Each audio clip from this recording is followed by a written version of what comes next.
Hello, everybody. This is William Del Pilar, and this is the Red, White, and Rude, where we all know politics is downstream of culture, and I am here to break it down. Got a good show for you tonight. But first, as a Latino conservative with both black and white in the family, I didn't wander into politics. I was kind of pulled in. Back in the 1990s, I saw the powers that be begin using identity politics. And why? Well, to fracture cultures across class lines. Specifically, I saw it from the Democrats, and I was in the room when they were preaching it to me. We weren't and we aren't communities. We are pawns. And again, I watched it happen in real time. It was in college, 1987 to be truthful. I've spent years breaking down the news when I started my fantasy sports company, and then when I got into politics, and now that I'm podcasting and writing and analyzing politics. I've done that headline by headline. Today, I want to take a bit of a different tack. We're going upstream. Who's engineering this division and how do we stop it? It's not going to be front and center, but I'm going to interweave it into the news story of the day. But in a way, that's why, well, actually, to be honest, that's why I started Grumblings Media. But I'll admit, I got lost early. I wasn't attacking, I was reacting and then attacking by pushing back against the people tearing us apart. But I rarely explained the deeper why. And being anal, making sure you heard everything, I would try to cover all the news without giving the reasons as to why it was happening. Well, that changes now. And we're going to start with the big story this week. The big story this week is Sydney Sweeney and the faux panic over white supremacy, Nazi aesthetics, and the absurd claim that blonde hair and blue eyes are inherently racist. Believe it or not, I have blue eyes, and I have relatives who are blonde and blue-eyed. I've got relatives who are black. I've got relatives with that traditional, beautiful caramel color.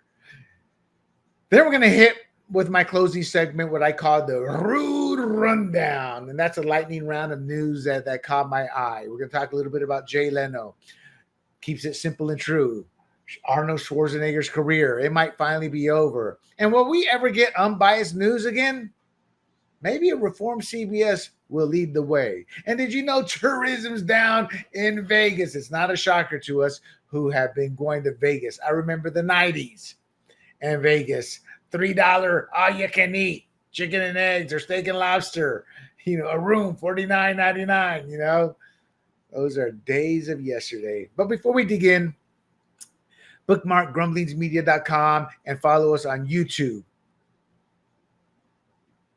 I had to look. YouTube. Follow us on YouTube, Rumble, Apple, Spotify under the handle Grumblings Media. So let's get right on into it. Sydney Sweeney jeans, or rather the Sydney Sweeney jeans ad fuels cultural clash. All right. So American Eagle has an ad that features Sweeney and is sparking controversy. It's sparking accusations of eugenics and racial dog whistles, which is not true. Critics claim the ad reinforces rigid beauty norms and white-coded cultural messaging, which is a complete lie. But that said, from a marketing perspective, I can see where racists and bigots would believe that, even though it's not there. You can see anything you want in literally anything in the world. If I want to see two Latinos, instead of seeing two brethren walking across the street, I'm like, what are those hoodlums up to? If I see a white bald guy who's just bald, oh, there's a Nazi there. If I see a black kid with the low-hanging pants, oh, there goes somebody who's going to rob somebody. You can make every negative stereotype that you want out of anything in the world. Let's take it away from race. Damn, you see the size of that woman? Look at her buying the candy bar. You can say or do anything you can turn into a negative. And that's what's happening here. Then there's also her rumored Republican leanings intensified the backlash. They're going after her. Democrats are facing declining approval and electoral losses. And that's heightening the sensitivity to cultural flashpoints. In other words, they're doubling down and it's not looking good. So despite this controversy, American Eagle stock has surged, showing there is growing fatigue with overreach. Some people are calling that black fatigue, minority fatigue, Democrat fatigue, progressive fatigue, whatever it is. We're tired of the nonsense. We're tired of the hate. And it's not just me. It's literally every color and demographic, whether you're black, brown, red, yellow, or green, I guess, if you're thinking Roswell, 1947. So the early signal consumer pushback against elite moralizing and politicized ad criticism is well underway. So woke is dying. Let's talk a little bit about the outrage machine and how it's sputtering. And even denim ads are triggering its final spasms. In other words, something that shouldn't be part of the culture wars has quickly become part of the culture wars. So the backlash against the bizarre claims that Sydney Sweeney's jean commercial represents Nazism, racism, or white supremacy, well, that shows how absurd the narrative gatekeeping has become. The usual tactics such as outrage labeling, guilt by implication, they're just not landing. Audiences are calling it out for what it is, intellectual fraud. What used to fuel online firestorms, that's now met with eye rolls, people, and disengagement. And that shift does matter. Why? Because the faux racism industry wants to remain strong. It wants to be legitimate. The faux racism industry is not just bad faith, it's big business, my friends. Americans across the spectrum are now finally rebelling against it. And I call it a grift because it's a multi-billion-dollar industry. The DEI industrial complex has minted power from grievance. They've elevated, really in a lot of ways, racist and bigoted individuals across the culture and color spectrum, from Ibram X, Kendi, Nicole Hannah-Jones, Robin DiAngelo, and Tim Wise, and too many others to list. And they've raised them up into influencer status, not because of any skill or anything they bring to the table, but by ideology. That's it. Let me not disinclude. So let me include the political figures: Stacey Abrams, Cory Booker, Elizabeth Warren, and Bernie Sanders reinforce this narrative. Elizabeth Warren, she's a 2-for-1 there, white and Native American. Well, I can't discriminate. Those high cheekbones made her believe she was Native American. Regardless, so both groups draw power from a framework that rewards accusation over action and truth, meaning results. So, for example, when I look at a resume, I don't care what they say they've done. I'm like, what did it result? What was the result? These race hustlers, they just accuse. And because they accuse, they're like, I'm defending you. Well, what are you actually defending? What actually did happen? Let's break it down. And they never want to do that, because if you go, let's talk about it. Oh, you're a racist too. Or let's talk about race. And I'm talking about from whatever angle you want to talk about it: Native American, Asian, Black, Latino. What has happened over the last 10 years is we're going to talk about race, and I'm going to tell you what racism is. And if you disagree, you are a racist. And that's where all this backlash is coming from. People are being tired of being told they are something they know they're not. And that's not just white people. Everyday Blacks and other minority families like Latinos. I haven't suffered. I'll be the first to admit that, but I have relatives who claim they have. And I'm like, what you talking about? We grew up together. Come on now. But everyday Black and other minority families like Latinos who are living the American dream, they're forced to navigate all this fallout. They're undermined by activists who speak for them without consent. When I hear Ana Navarro, Señorita Regenita, more like Pipon, speak, she acts as if she's speaking for all Latinos. And that burns me up. Like, you don't speak for me, woman. So non-Black, brown, yellow, red, whatever you want to call it, Americans in general are fed up. And they're rejecting performative guilt. and obviously endless accusations. If systemic racism is as omnipresent as claimed, why are there so many race hoaxes? I say this in other podcasts, but Wilfred Riley's Hate Crime Hoax, great book, read it. It's in my library. And he has another one, Why Liberals Lie or something like that. And a side note, talks about like the Native Americans, how we have viewed them as these one with Mother Nature, with Earth. And he breaks it down. This is who they really were. Not good or bad, factually. But his book, Hate Crime Hoax, it documents 409 alleged false or dubious hate crime allegations. False. They were concentrated over a 5-year period. What year was that? What year is up there? I want to say from 2015. Yeah, from 2015 to 2019, with most exposed as fabricated. At worst, they were just all fabricated. I was going to try to put some kind of analogy. Maybe a few were questionable, meaning they couldn't prove it, but it was fake.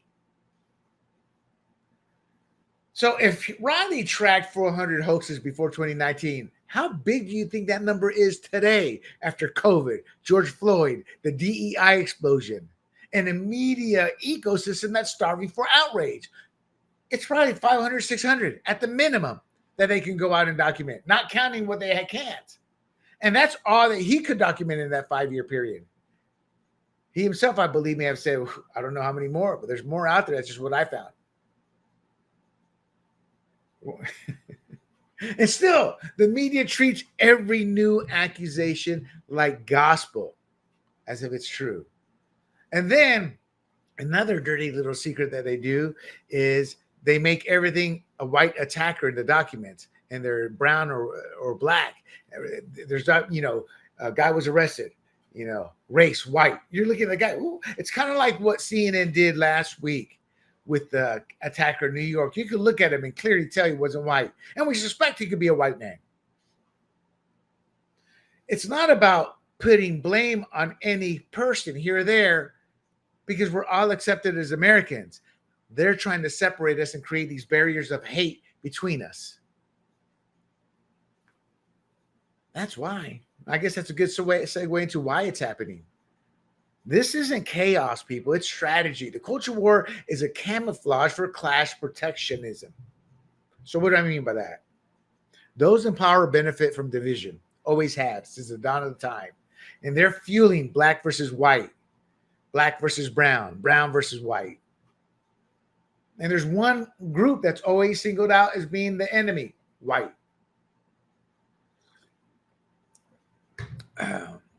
Culture versus culture. So let me repeat that. They benefit from division. They benefit from black versus white, black versus brown, brown versus white, brown versus black. Everybody versus the yellow man, because he's the other white meat, pork, because they break the mold in minority statistical numbers. They are the most successful culture here in America right now, and that's Asians. And they create all this conflict to keep Americans distracted and docile. The real game is consolidation of wealth and influence through government channels, corporate capture, and elite networks. This isn't a culture war, people. It's a class war. The goal is to protect elite status, shrink access to the club, and keep dissent fragmented. We're fighting our battles here and here and here and here and everywhere. Because what happens is if all these people connected and they're still fighting the battles, that battle is going to bleed over into the politicians pushing it. And we've started to see that. And that's good. Black are questioning, what have y'all done for us, Democrats? They're on the verge of completely rejecting Obama, because when you look back at history, Obama did nothing for anybody. Boy, but he made a lot of promises. And with Trump, every success they look at Trump, they nitpick it. So for example, the unemployment numbers came out. American natives, meaning American citizens, their job rate went up. Non-American, mostly immigrants, illegals, most of them, or likely most of them, they went down, and that created a unemployment is up. The job numbers weren't as large, and I'm okay with that. I wish they were higher, but I'm okay with it. Not because I don't want illegals here. I do actually. I don't want illegals here, but it's not because I don't want immigrants here. I welcome all legal immigrants, but I want to see you, the American citizen, taken care of first and foremost. Once you're taken care of, that's where the H-1B visas come in. Well, we don't have jobs we don't have enough Americans to do these rare type jobs, and that's where the H-1B comes in.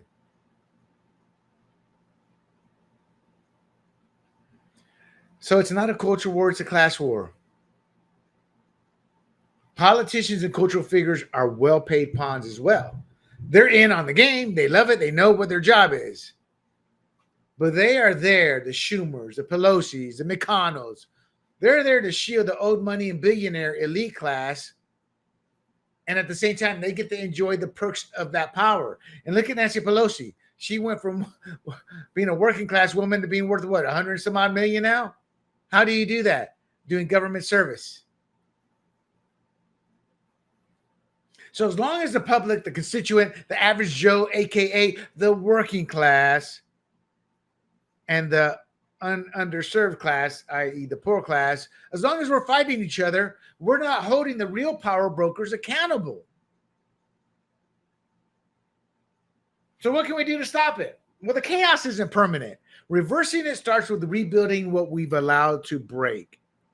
And reform begins with retaking education, restoring critical thinking, teaching kids to challenge dogma, and bringing back American and, yes, Christian values. Because those values, American and Christian values, are rooted in respect, honor, and shared purpose. It burns me up when these people who don't care about religion. I'm like, I can't say the word, but go bleep yourself. You freaking overeducated loser elitists who have done nothing with your life. And you're not even rich. But you have this elitist mindset. You think you're smarter than everybody. That's the worst of the lot. And I saw those people every day growing up. Some of them were good people, just didn't realize they looked down on others. But those are the worst of the worst, because they will crap on somebody who believes in God. And they don't realize. I told this to my partner. Man, if it wasn't for these Christian values, I would have probably killed somebody by now. Period. End of story. I would have. I don't like you, or you mistreat me. I don't see any value in you being around. Boom. Done deal. Those Christian values serve a lot of purpose. And because they've been lost, and because many individuals feel the law does not pertain to them, see New York, Boston, LA, we're seeing chaos. It's a libertarian's dream, anarchy. Even though they'll deny it, that's what anarchy brings. These values do not erase culture. What they do is they prevent chaos and resist weaponized racism. If you respect your fellow man, if you have values that honor your family, your wife, your kids, your neighbors, your co-workers, your job, where you live, it's hard to weaponize something like racism. Now, let's be clear. Homophily is real, people. So what is homophily? Homophily, in layman terms, people group naturally by shared interests, backgrounds, and values. Accepting that is not surrendering to racism. In the military, you go to a birthing, the blacks will be the blacks, the whites were the whites, Latinos, Latinos. Latinos were kind of mixed in all the groups. Asians with Asians, mostly a lot of Filipinos that's on the West Coast, But then y'all worked together. You hung out together. You did things together. But homophily, there's a reason Tiger Woods had a large black following. There's a reason Caitlin Clark has a large white following. There's a reason Bird had a lot of white fans. Magic had a lot of black fans. Well, Serena Williams is a better example in a sport that's mostly dominated by whites. That's homophily. And it's not just racially, it's also culturally. Here in the States, I would root for Roberto Duran as a kid. He was Panamanian, I was Panamanian. So that's real. Again, people group naturally by shared interests, backgrounds, and values. And accepting that is not surrendering to racism. The goal isn't forced sameness, but unity through a shared national identity. Pride in your roots, but loyalty to country first. You can be a proud black man, a proud white man. That's right, a proud white man, a proud Latino, a proud Asian, a proud Indian, a proud Native American, a proud Jew, a proud Christian, a proud Catholic, proud whatever. As long as you recognize, hey, we're all Americans first. These people who sit there and say that's bad, they're losers in life, because that's what destroys a country. Once you lose your patriotism, once you lose that unity, your country will eventually be destroyed. And all these overly smart people think that individuality trumps unity or patriotism. It doesn't, because human nature will dictate bad people will rise to the surface and take from the weak. And when you are unified, when you are patriotic, when you are a country and you share these values of respect, values of unity, that's much, much, much, much harder to break. So pride in your roots, but loyalty to country first. American unity breaks the elitist playbook. Division only works when we forget what binds us, and we are Americans first. And whether it's a libertarian or whether it's a Democrat, they're winning, because right now they care more for the individuality. That's what they preach. And there's no unity. And look at the chaos right now. Look at the economy. And who does this benefit? The elites. The elites. Those in power. My simple point to black and my brethren Latino and to my brethren black and my relatives who are black, what have Democrat policies done for us since the Civil Rights Act? It wasn't the Democrat Party who pushed and championed civil rights. They fought it, but they had the greatest marketer around who was able to turn the tables and make it seem like without the Democrat Party, blacks would still be enslaved, when it's the exact opposite. All right. So how does this relate to Sydney Sweeney? Well, let's talk about that. So Sydney Sweeney's American Eagle jeans campaign dropped, not Sydney Sweeney, the American Eagle jeans campaign with Sydney Sweeney being used to push it dropped last week. Sweeney's 27. I think she's not my take. As a man, there's no man I know that would sit there in a Sailor-esque way. Yeah, I'd throw her out the house or the room. Yeah, there's no man's going to say that. But to each their own. I see, what have you done to yourself? You're a pretty little girl. Now you're a skinny anorexic looking thing. That's what I see with those oversized jeans, But that's my point. We all have different tastes, But she is right now the it girl, just like Jennifer Lawrence was 10 years ago. Just like Pam Dauber was in the 70s for a couple of years. Who? Exactly. These women come and go. I'm just being honest. But anyway, she's 27. She's known for Euphoria and The White Lotus. And the tagline is Sydney Sweeney has great genes. And it's playing on looks and genetics. So there's a spot here, and I'm going to show you, with Sweeney buttons genes while narrating, genes are passed down. My genes are blue. And it's a riff on human genes with blue denim jeans. And then there's a second spot in a plunging denim jumpsuit. She says, my body's composition is determined by my genes. And let me show you what I'm talking about.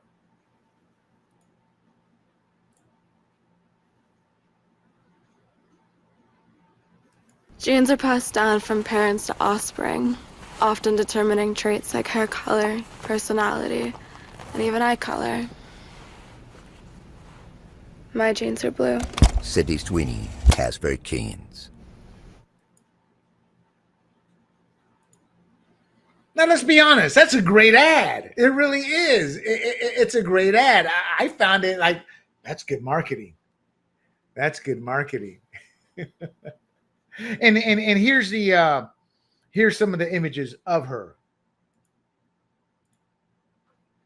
See, this is what I meant by oversized jeans. It's like, man, those jeans. I come from the era well, the jeans were up to your navel, but at the time, but were snug jeans or tight jeans, you know. So this is kind of looks odd to me to see her in these uber super duper baggy jeans. It reminds me of the 1970s and the Keep On Truckin' cartoon that or image that you see on t-shirts with the guy with the bell bottoms. But anyway, you see that Sydney Sweeney has great jeans. They use a muscle car because denim jeans evoke this masculinity for both men and women. And by women, I mean it's just part of the American culture. This is America. This is who we are. You know, and they're great shots, you know.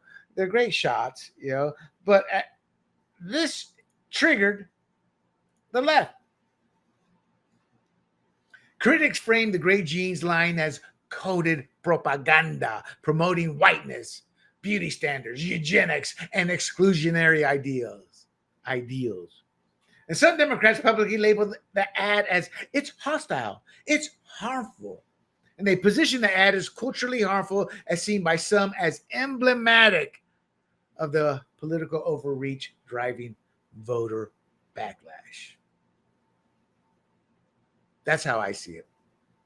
When you sit there and try to say this ad is harmful, I'm like, what? That's what I view as overreach. And that's what's driving this voter backlash against the Democrats. And that's also why you're seeing declining numbers in terms of public approval towards Democrat and many progressive ideals or ideology. Cultural commentators such as myself, I compare Sweeney's denim campaign to Beyoncé's. And I do argue that criticism towards Sweeney is racially motivated and selectively applied. So what am I referring to? Well, let me show you. It's clear as damn day. Two beautiful women. Oh, and by the way, what color hair does Beyonce have right there, people? She's looking blonde, more blonde than Sweeney. And remember, blonde and blue eyes is Naziist racism, white supremacy. So what do you call Beyonce? Cultural appropriation? Similar poses too. That's a woman thing. And the fantasy that goes along with it. Again, human nature. So online pressure mounts for Sweeney to issue a public apology. So this reminds me of Caitlin Clark bending the knee with white privilege. Monica Nicknuck came out and said the WNBA is lesbian and black and should remain so. And after a year of getting beat down 17 flagrant fouls in her rookie year, the most on any player, after winning the time of the year and being interviewed, she bent the knee and said, yeah, I have white privilege. And that's false because sports is meritocracy. And the reason she's so popular and so good is because she's worked hard to achieve that talent on the court. And in fact, most, if not all black NBA players are saying, y'all just pissed off because this little white girl running rings around you. And that's what it boiled down to. Similar situation. They want Sweeney to bend the knee and to come out and apologize. Now, American Eagle, their chief marketing officer, Craig Brommers, he frames the campaign as a Gen Z play. Back to school. They're trying to leverage Sweeney's star power to rival Shine, Amazon, and Walmart. In essence, what he's saying is we want big name talent, and we're going to pay for that big name talent because the chance of a high return on investment is key. It will create a brand differentiation. So what they're betting on is that when Gen Zers see Sydney Sweeney, they don't just recognize her, they associate her with American Eagle jeans, AE jeans, American Eagle jeans. So she becomes a shortcut to brand recall. Now, Q1 net revenue fell 5% year over year. First quarter. And the shares were right around the $9 to $10 range prior to the campaign. Doesn't mean much to people, but in essence, they were losing about $1 billion a year over year. Their revenue fell 5%. Oh, sorry, I apologize. Their revenue fell 5% to $1.1 billion. That's revenue, not profit. You know, and the loss is probably about 5% year over year. So they're losing 5% every year. So they did a branding pivot. And since the ads released, their shares jumped over 11%. And that suggests that the market is rewarding the risk. And in my notes, I was neutral and put controversy notwithstanding. But to me, this controversy has actually helped it. So why the big jump? Well, there's multiple forces at play here, people. You have broader retail challenges, lingering inflation, travel pullback. Those are some of the biggest contributors to the decline of just average purchasing power. However, American Eagle's long-running airy, real, body-positive branding alienated segments of consumers. In other words, hey, we're pushing and promoting LGBT over normalcy. We're pushing big women and big men. We're pushing non-attractive people. All that had a part in this. Sydney Sweeney ad launch, 10% stock bump. They added $200 million to their value of the company. And many were praising it as traditional aesthetics. Wokeness wasn't fully responsible for the root cause of A&E struggles, but rejecting it has helped massively, and it's helped them reposition the brand in a very tight market. So what are they doing now? They're attacking Sweeney. They dug out her voter record. Sydney Sweeney's allegedly a registered Republican in Florida. There's no confirmation of Trump support, but her mother had like a make something. It was a tie-in to MAGA, but it wasn't to MAGA. It was like the gamer who put make first-person shooters great again. It's just a slogan. They're attacking her for it. So to many Americans who are fatigued by progressive identity politics, Sweeney's image, attractive, traditionally feminine, and politically neutral, has become a visual rejection of performative messaging. In other words, just being a pretty blonde-haired, blue-eyed girl who's hot is seen as negative and bigoted by the left. Why? Because of the body imaging of people who aren't pretty, beautiful, and hot. Honestly. Of non-pretty people, of non-skinny people. I'm trying to be politically correct here. You get my point. Her style clashes with the left-coded aesthetics, dyed hair, facial piercing, politicized fashion, and it's signaling a Gen Z rebellion rooted in simplicity and cultural exhaustion. It's like, enough with the wokeness. So this shift is reflecting a growing appeal toward conventional femininity, give me a hot chick, and a broader desire to escape ideological signaling. It's like my relatives. William, shut up with the politics. That's what Gen Zers are saying. So in essence, the meme, if you're a hot chick, you're a conservative, what that encapsulates is the rising sentiment that beauty and neutrality are now subversive in progressive spaces. Translation: even though there's no stated politics in the ad, when someone like Sweeney stays silent and looks traditionally feminine, that combination reads as rebellious in progressive circles. You can't do that. Like she's pushing back just by not conforming to them. And it ends up being interpreted as conservative by that vibe alone.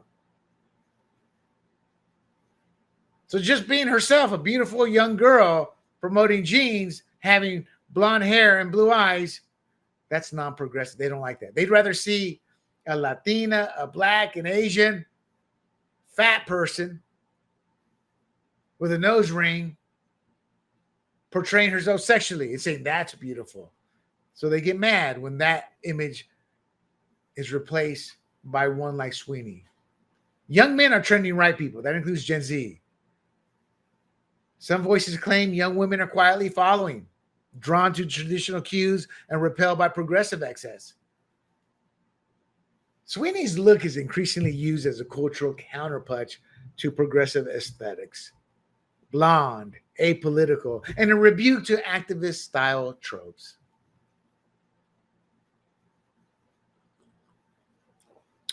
Excuse me. So,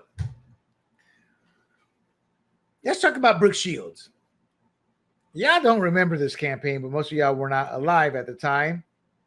Doesn't it look familiar? Oh, hold on one second. Let me make it large enough so you can see it.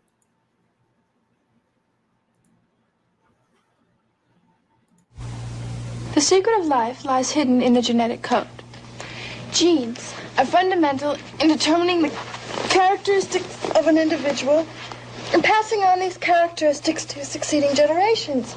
Occasionally, certain conditions produce a structural change in the gene, which will bring about the process of evolution. This may occur in one or more of the following ways. Firstly, by selective mating, in which a single gene type proves superior in transmitting its genes to future generations. Secondly, by gene drift, in which certain genes may fade away while other genes persist. And finally, by natural selection, which filters out those genes better equipped than others to endure in the environment. This may result in the origin of an entirely new species, which brings us to Calvin's and the survival of the fittest. Calvin Klein jeans. I remember that era. All the girls wanted the Calvin Klein jeans. All of them. So her campaign is drawing visual parallels to the 1980s Calvin Klein ad, where Shields, then just 15 years old, delivered the line, quote, "You want to know what comes between me and my Calvins?" Nothing, unquote. The controversy really wasn't about jeans, nor jeans as in Genes. It was about her age. She was like 15 doing a sexually explicit ad like that, you know? But no one accused the ad of promoting white supremacy or eugenics. It was an ad. Then there's Frank Frazetta, one of my favorite artists of all time. Frank Frazetta once said, quote, "Everybody knocks my female figures. They say they're overblown, that women don't look like that. I think this is one reason that so many people enjoy my stuff, because all of these extremes are jammed into it." So what Frazetta is saying is simple. We're drawn to physical ideals because we aspire to them. It's human nature to admire stylized exaggeration. It's not deception, it's aspiration. And he did draw beautiful women. For those of you not aware, he's known for lots of Conan covers. Okay, so as of today, as of going and doing this podcast, no response to Sydney Sweeney. Outlets including Variety, Vanity Fair, and Entertainment Weekly confirm she's given no statement. Now, what about American Eagle? Well, they did give their statement. And they said, "We be doubling down. Sydney Sweeney has great genes, is and always was about the genes." For those on Spotify and Apple and others, Sydney Sweeney has great genes, Jeans. Is and always was about the genes, Jeans. Her genes, her story. We'll continue to celebrate how everyone wears their AE jeans with confidence their way. Great genes look good on everyone. So they're doubling down. Why? Within a week, less than a week, they went up $200 million, and they have every right to. Every right to. All right. So the backlash demands scrutiny of critics' tactics, meaning you are right to push back against this nonsense. Brands have endured fallout from politicized spin that has ignored the market realities and historical precedent. We want people who are pretty, beautiful, because we aspire to be those people. When I see a guy with great arms or great six-pack, I'm like, he's not quite there where I'm at. I'm kidding. But it's like, damn, I wish I had arms or abs like that. Women are no different. We love beautiful people. And it shows literally in every statistical, from hiring, from dating, from acting, from everywhere. It's just human nature. So with stock gains and youth shifts in play, the controversy fuels national debate over expressive freedom, meaning we have the right to be free and express ourselves. You have no right to tell us it's racist and bigoted when it is not. You just don't like it. Now, what is good about this is it's opening the door to deeper examinations of media overreach. and I will be here every week to bring stories like this to the forefront. All right, let's get down to the rude rundown. Jay Leno criticizes modern late night hosts for excessive political bias. So for those of you not aware of Jay Leno, he voiced concerns over the political leanings of current late night hosts during a recent interview at, I think it was at the Reagan Institute. But for you guys that don't know, Jay Leno hosted the Tonight Show from 1992 to 2009. He replaced Johnny Carson. And then he returned in 2010 to 2014. His first tenure averaged about 6 million viewers. He peaked with like 22.5 million for the Cheers finale special. His second tenure started with about close to 7 million for the premiere, averaged about 4 million. And he returned because Conan O'Brien, another leftist, wasn't very funny. I got to be honest, this, excuse me to my white friends, but this white boy humor, sometimes like dumb, stupid humor. That was Conan O'Brien. I thought David Letterman was the same too. But anyway, Conan O'Brien had a 7-month run, and he had declining ratings where he lost about 2 million viewers year over year from Leno's era. And then he obviously trailed David Letterman in total viewers, despite leading in younger demos. He was shedding viewers. And the decline was worsened because Leno did a prime time. And that averaged 5 million. So they're like, out with the old, or out with the new, in with the old. And they tried to work it out between both of them. But O'Brien's ego wouldn't let it happen. He got a 45 million buyout. I mean, 45 million for being a loser. That's right. I said it. When I say loser, a loser is a late night host. So he gave an interview on July 27th at the Ronald Reagan Presidential Foundation and Institute. And he said that hosts should avoid alienating half their viewers. And that's what they've done. That's what they've done. Don't alienate them. And the reason for this is CBS canceled The Late Show with Stephen Colbert. Cost $100 million. It was losing $40 million a year. 40 to 50 million. So literally at times it was losing half of what it was costing to make.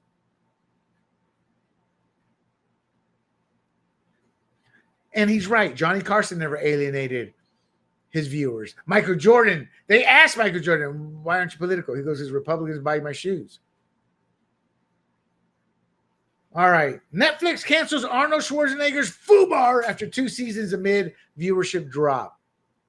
So Netflix has canceled the action comedy series FUBAR, and that marked Arnold Schwarzenegger's television debut. He was a CIA operative alongside his daughter, not in real life, on the show. It was his daughter. And the show's first season premiered in 2023, 11 million views in its opening weekend. And I saw it, and I thought, this was great. Arnold's back, and I'm not an Arnold fan anymore.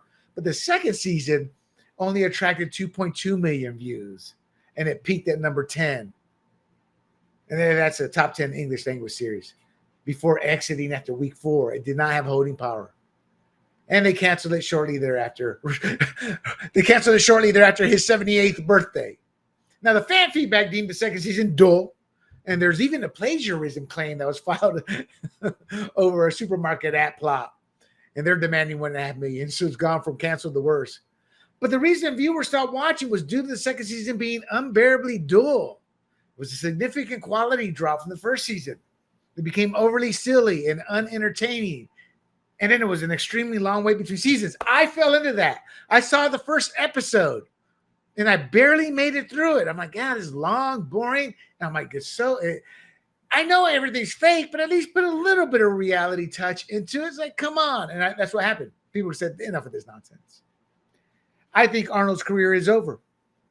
All right. Skydance CEO David Ellison seeks to reform CBS News away from elitism. So David Ellison's the son of Larry Ellison, the Oracle founder. He is also the CEO of Skydance, who is merging with Paramount, owners of CBS. And he's talking about promoting objective journalism. And he mentions Edward R. Murrow and Walter Cronkite. Their merger is going to be finalized in the next week or two. But he's pledged to the FCC chairman, Brendan Carr, that he's going to appoint an ombudsman and end the DEI initiatives. And obviously, for those of you in the know, Trump got a $16 million settlement over election interference, edited 60 Minutes interview with Kamala Harris. Now, Ellison's thinking about hiring Barry Weiss and acquiring the Free Press. Now, Barry Weiss is not conservative. She's still a leftist. She's just not leftist enough for the Times and today's progressive, but she's still leftist. Yeah. Separately, CBS is the one who canceled Stephen Colbert's show, not Skydance. Now, Trump is supposedly getting 20 million in ads and public service announcements from Paramount. Don't know what that's about yet, but people are saying MAGA propaganda. We've had nothing but propaganda since the turn of the century, heavily leaning, skewing left in every front of Hollywood and the news. So hush, hush. It's what I call faux leftist outrage. You know, there was no outrage when Fox News fired Tucker Carlson in April 2023. And unlike Colbert, Tucker's show was a rating smash. And that cancellation was politically motivated. Look, at the end of the day, Skydance is prioritizing profitability over placating mobs of leftist bigots who push leftist propaganda.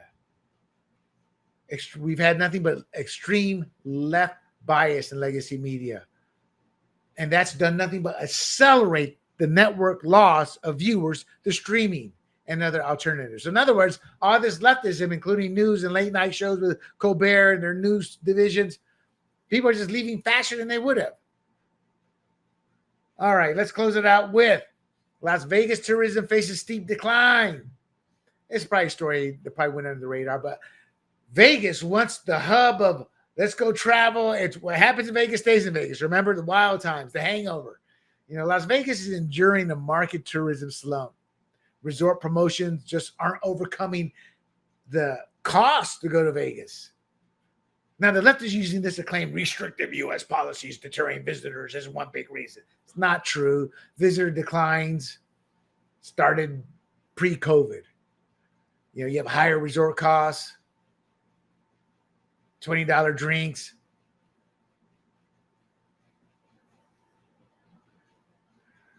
$15. They have everything from parking costs are jacked up. Food costs like $100 per person. That's what it averages out. Then you get like $100 in taxes and fees that you get tacked on. Hey, it's only $99 a night. You're going to pay $200 a night after the taxes and fees they don't tell you about. That's why hotel rates are dropped to 67% in July. The left claims Canadian tourists are taking a big chunk. It's like less than 4%. It's like 3.6%. Oh, here's some of the prices. So one reason Vegas is dying a slow death right now, $50 daily resort fees, plus $13 taxes, inflating a $100 room to $200, $40 for parking. Then the food, $15 beers, $25 cocktails, $50 plus per person for meals. I was wrong, not $100 per person, $50 per person, $26 for bottled water, and $100 buffets. Then the silliness escalates. Charges for microwaves, refrigerators, coffee makers, and early check-in and pull chairs. Then you have the gutted staff. Creates long waits. You order food, takes forever to come up. You order extra towel, takes forever to come up. Reduced service. And so what's happened is created a perception that the destination lacks value. It's like, man, we're paying all this. Is all we're getting? And the latest lie, President Trump's 2025 policies, including a $250 visa integrity fee, tariffs, intensified immigration enforcement, and public insults toward foreign leaders. That has repelled Canadians and Mexicans. No, it's a cost that I just mentioned that are driving those consumers. And those consumers don't generate as much spendable dollars as we do. Now, the big thing people will tell you, oh, it's online gambling. Online gambling has expanded. Nah, it's not actually cannibalizing Vegas revenues like you would think. So Vegas, I think, is dying a slow death. And there you have it, folks. That is this week's Red, White, and Rude. I'm not just reacting anymore. I'm exposing the forces turning identity politics within our culture into ammunition. Sydney Sweeney's just the latest scapegoat in a culture war designed to divide, not enlighten, my friends. Grumblings Media and the Red, White, and Rude, we're here to cut through the noise and explain the why. The why that they hope you'll ignore. Before I go, don't forget to bookmark grumblingsmedia.com. and follow us on YouTube, Rumble, Apple, Spotify under the handle Grumblings Media. Also, do not forget to like and share this podcast specifically. So stay sharp, stay loud, share wisely, and for the love of liberty, keep that head on a swivel so they don't cancel your common sense. Until next week, I'm William Del Pilar, your conservative Latino, bringing every blunt truth and spicy jab on the red, white, and rude, where clarity still beats conformity. Hey everybody, this is Big John from Grumblings Media, and I just want to say thank you for watching our content. If you want to support our efforts here at Grumblings Media, just smash the subscribe button right here, totally free, or just go ahead and consume more of our great content. Click either one of these two boxes.